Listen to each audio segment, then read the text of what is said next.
This is a story about how I became a reporter. In 2016 and 2017, I worked at a hospital and community health program in eastern rural India. That experience revolutionized my view of what healthcare can be. Everything in our system was geared to serve the patients. Signs over different offices and departments and our paperwork all had pictograms to serve our largely illiterate and semi-literate patient population.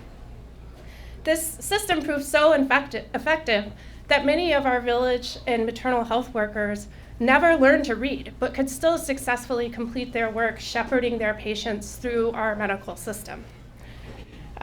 We economized on everything as well. Everything from using mosquito nets to do hernia repairs. There's actually been scientific studies about the efficacy of this.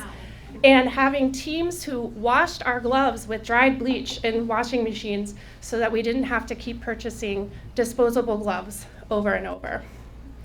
So needless to say, we didn't have much, and it wasn't a perfect system, but what we did have was care, respect, and compassion, all built into a community health system designed to serve the community around it.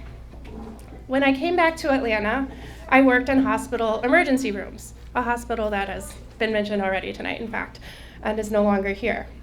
Here in this hospital, we had state-of-the-art equipment, highly trained and paid staff, air conditioning, and gloves galore, so much that people would just toss them on the floor. But something felt different to me. Patients and doctors all spoke English, but they talked right past one another. Doctors were scolded for taking too long with patients.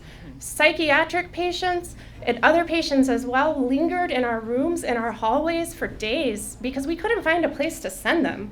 Emergency room was no place for them, but they had no place to go. Worst of all, we were all rowing in different directions. The doctors answered to one authority. The nurses answered to a different authority.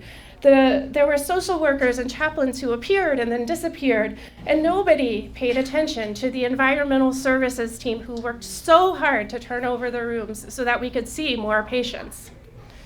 I was disillusioned, really, that my hometown, a public health capital, couldn't provide the kind of compassionate care that I had seen in India. Yes, our patients were sick, but so was our system.